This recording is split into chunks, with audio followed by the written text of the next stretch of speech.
오늘은 우리 한국 경제에 대해서 말씀드리겠습니다.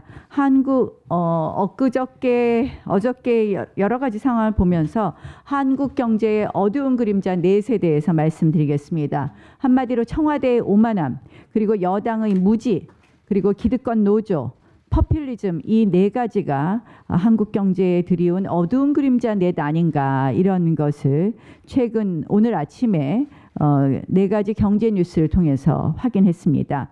김현철 청와대 경제보좌관이 국민에게 큰 상처를 안겼다.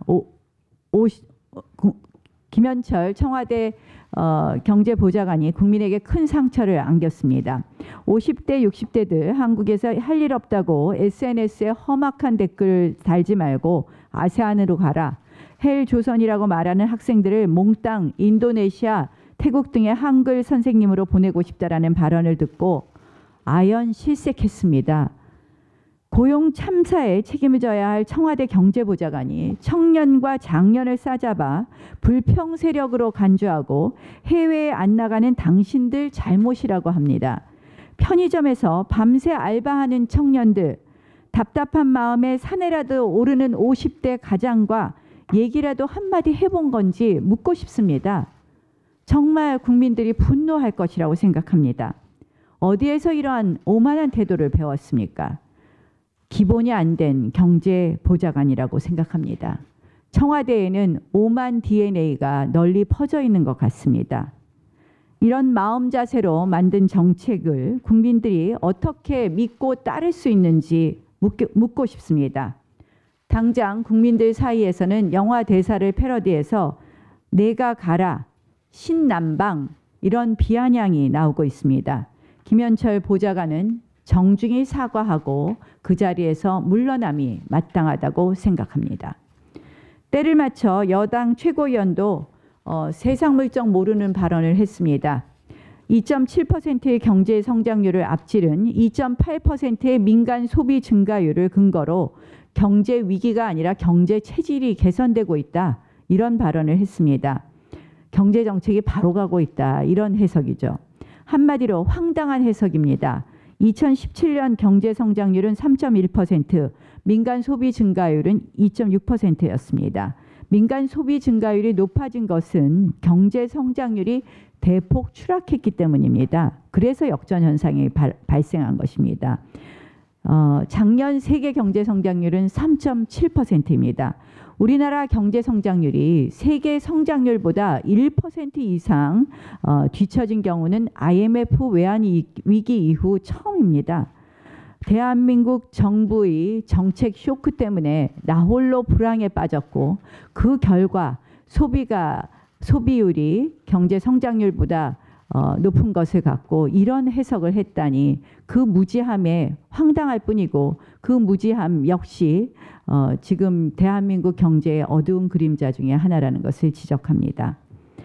노동계에서 들려온 소식도 한국 경제의 어두운 그림자를 드리우고 있습니다. 민노총이 경사노위 참여를 거부했습니다. 지난해 말 정기국회에서 저와 홍영표 원내대표가 그 경제계의 간절히 요청한 탄력 근로제 기간 확대에 대해서 합의안에 대해서 여러 가지 논의를 했을 때 무엇이라고 이야기했냐면 경사노위 의견을 참고해서 결정하겠다 했는데, 아시다시피 이 경사노위 의견이 갑자기 끼어드는 것은 문재인 대통령의 말 한마디였습니다. 굉장히 안타깝게 되었는데, 지금 노동계 특히 민노총을 보면 늘 기업을 향해 사회적 책임을 강경히 요구하고 있습니다.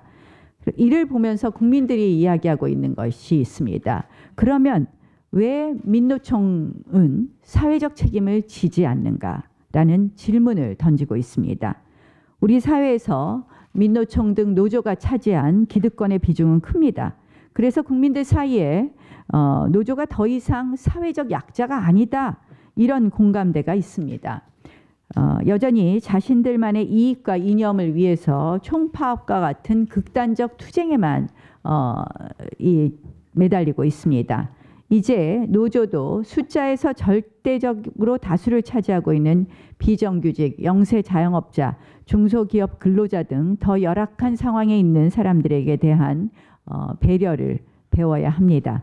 정부도 민주노총 눈치 보기에 급급해서 친노동 정책에만 몰두할 것이 아니라 국민 경제 전체를 보는 시각을 가져야 할 것입니다.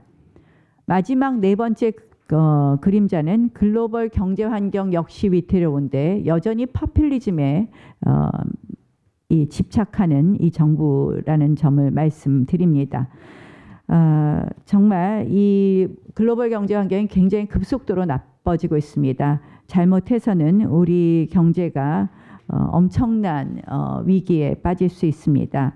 위기는 위기임을 인정할 때 그 해법을 찾을 수 있습니다. 더 이상 포퓰리즘에 집착하지 말 것을 촉구합니다.